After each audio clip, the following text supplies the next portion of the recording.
Welcome to the Lyster Health Talks podcast. Each month, listen in as the team focuses their discussion on relevant, relatable health content that empowers your health and the readiness of the force.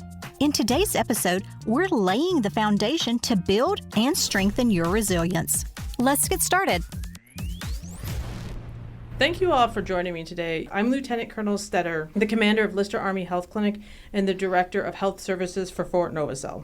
I'm really excited to have you here with me as we dive into this month's topic that's not only incredibly important, but also very close to the hearts of many in our community: resilience. Whether you're a soldier, spouse, or part of a military family, you've likely experienced challenges that are unique to military life. Many of us have experienced stressors. Today, we are going to talk about how we can build and strengthen our resilience. I'm joined today by several individuals that are experts. First, I'd like to introduce to you our Deputy Commander of Clinical Services and Chief Medical Officer, Major Joe Adams. Great to be here, ma'am. Thank you. I've also got with me today Sergeant First Class Trisha Ronk. Thank you for having me, ma'am. And Major Daniella Pettinari. Thanks for having me, ma'am. Excited to be here. Can you guys maybe tell a little bit about what you do at Fort Novosel or for Lyster Army Health Clinic? Yes, ma'am. I'll start. I'm the Chief Medical Officer, and I'm also the Deputy Commander for Clinical Services, so I oversee the medical providers, all the services in which patients receive contact from medical providers and medical services, and I oversee things like the credentialing and privileging of the medical providers. And I am the medical company first sergeant, so what I do is basically take care of the soldiers, ensure that they are taken care of and getting the training that they need, and in anything else that they need, personal or professional-wise. And I'm the Deputy Chief of Behavioral Health. I'm also an aeromedical psychologist, and so my role in that capacity is to evaluate folks on flight status to determine if they're healthy to fly from a behavioral health perspective.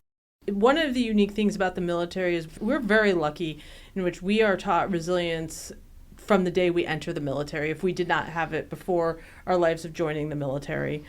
We're also very lucky that the military does truly prioritize people, whether it's soldiers, families, and beneficiaries, and offer a tremendous amount of services to help support resiliency activities. It might not be necessarily called resilience activities, but there really is a lot out there, and we're very fortunate to have it that other communities and other professions may not necessarily have it.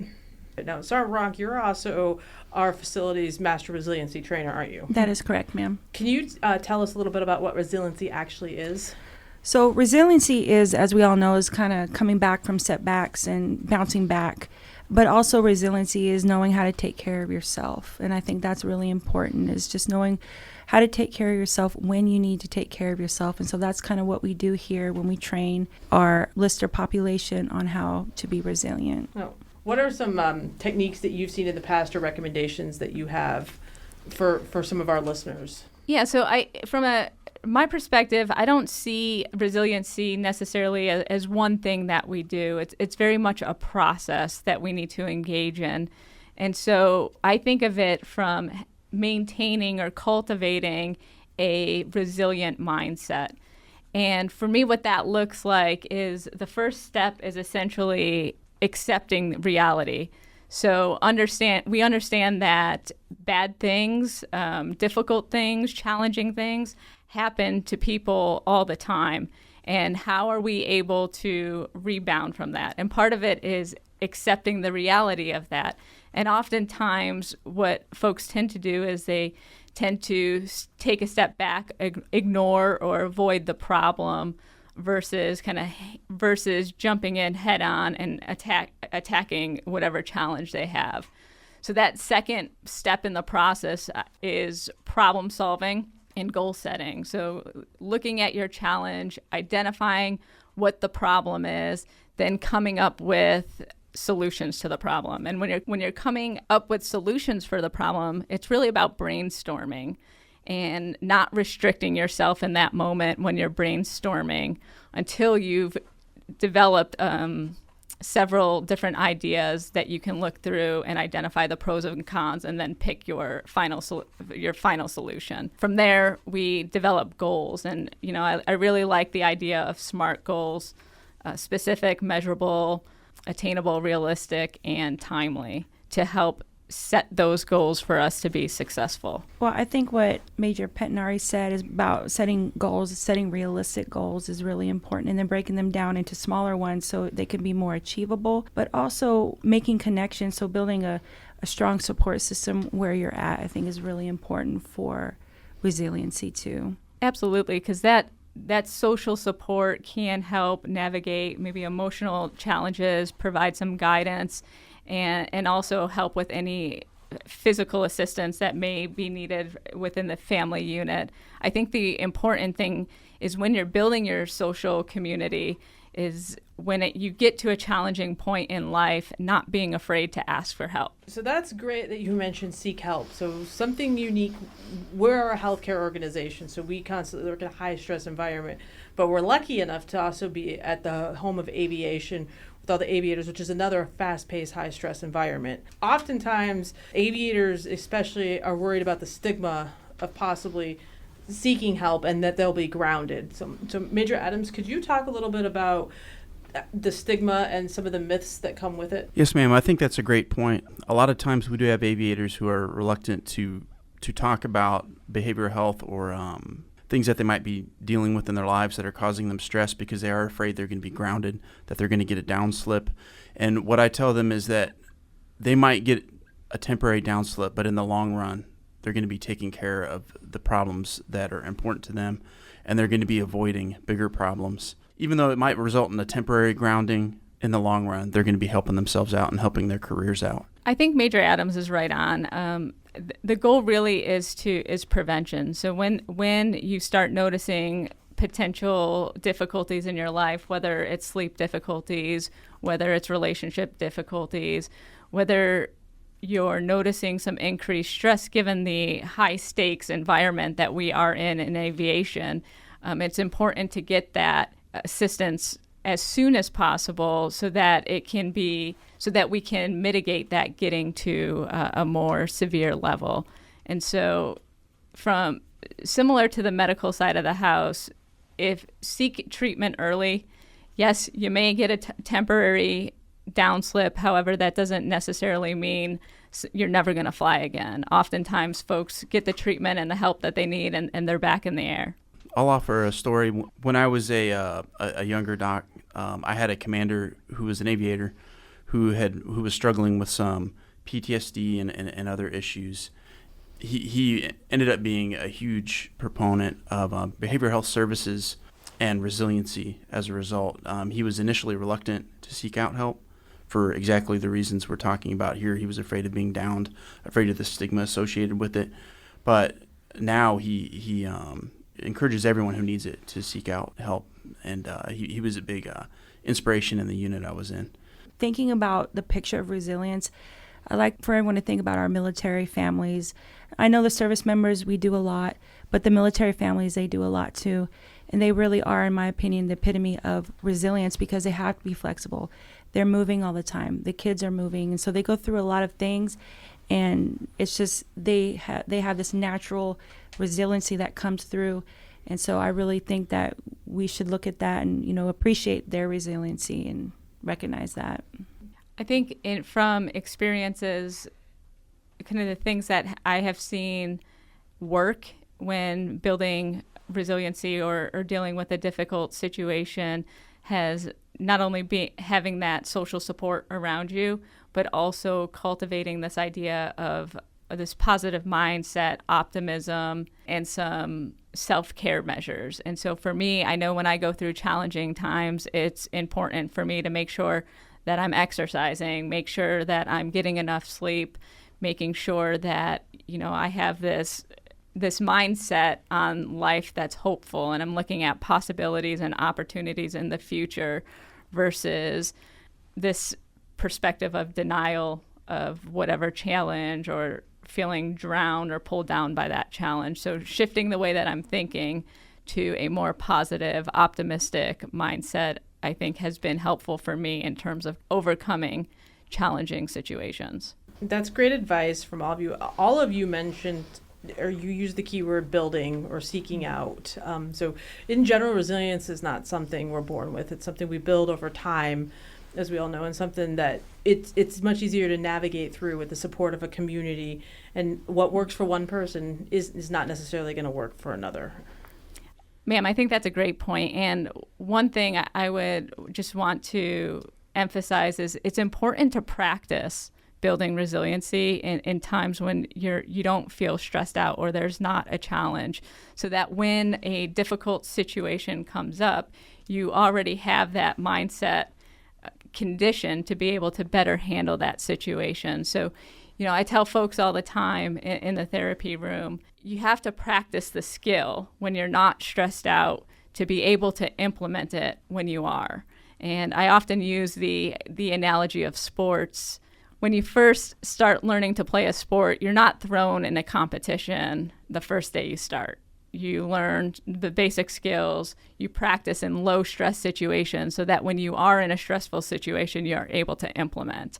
And it's the same thing with resiliency and coping with challenges, is you got to practice those things and set those conditions so that when you enter that challenging situation, you're able to manage it.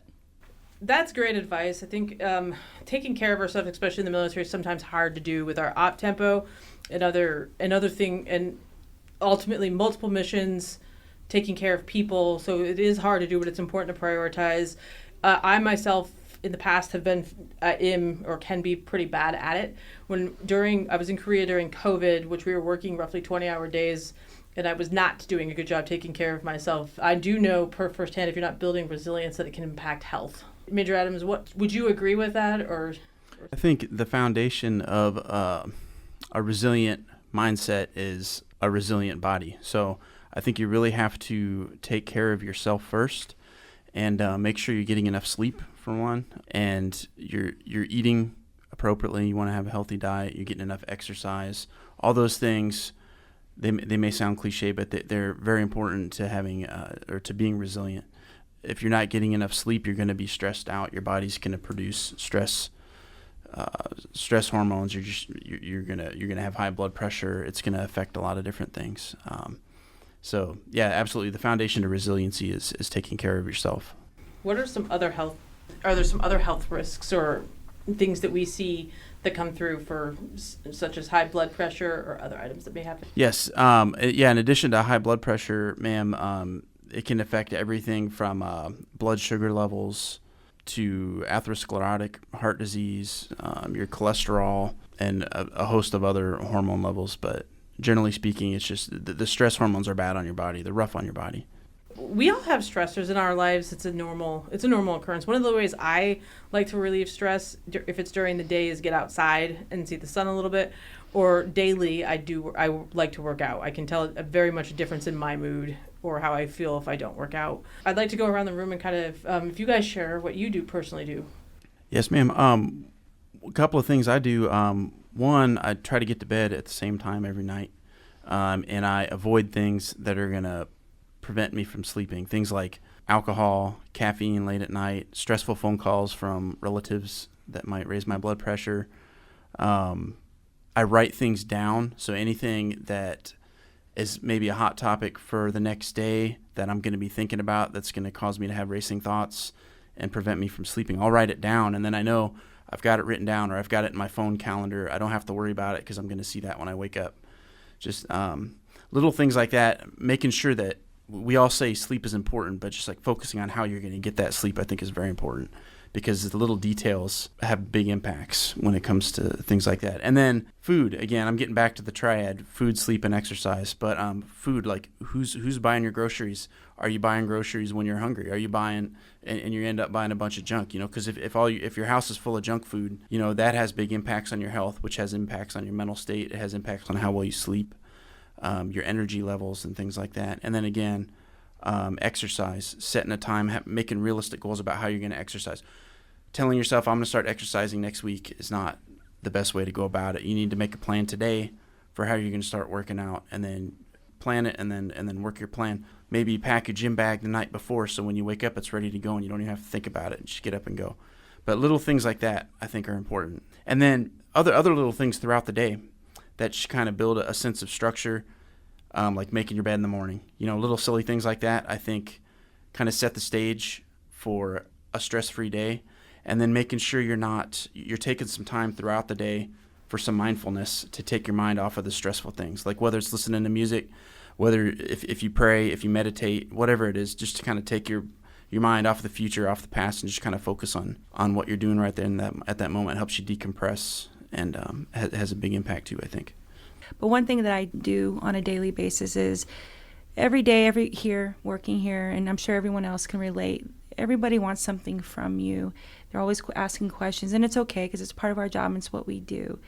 But when I get home, I have a family there too, and so I have to put myself in the mindset that they miss me as well. They haven't seen me all day, and I'm not, Sergeant First Class Ronk or First Sergeant Ronk. I'm mom or wife, And so what I do is I go into my room, I kind of just de-stress, quiet, just wash my face, put on comfy clothes, have a minute to myself, and then remind myself, okay, now I'm mom, and then now I go in, and then I spend time with my family. Family is very important to me, and they actually help me, relax and put my mind in a good place and get ready for the next day.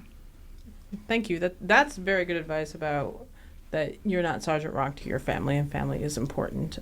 Major Pettinari, do you do anything that... Yeah, so I think Sergeant Ronk brings up a great point in terms of having that time to decompress. I have a pretty long drive home, so that gives me an opportunity to decompress before I get home. But also having hobbies that are not work-related have also been a beneficial tool for me. So I like to garden and play disc golf, so I do that to decompress from kind of the stress of work. And then my faith is very important to me. So relying on my faith community, spending time praying or in the Bible to give me that hope outlook on life and focus on gratitude versus whatever negative event is going on in my life. Thank you so much for sharing some of your personal experiences. I really appreciate it. Mm-hmm. Sergeant Ronk, what are some of the resources that you've seen used, or some of the resources available at Fort Novosel that could help outside of just Lyster? So we have the military family life counselor, family advocacy program. We have the chaplain that you can go to. So there's a lot of resources out there. Thank you all for joining me today. As we explored the power of resilience in the military community, whether our folks are facing deployment, reintegration, PCSing, or just daily lives of military challenges, remember that resilience is something that we can build upon. You don't have to do it alone. I encourage everyone to reach out and connect to what works for you. Thank you for joining us, Fort Novosel. Until next month, our care keeps them in the air.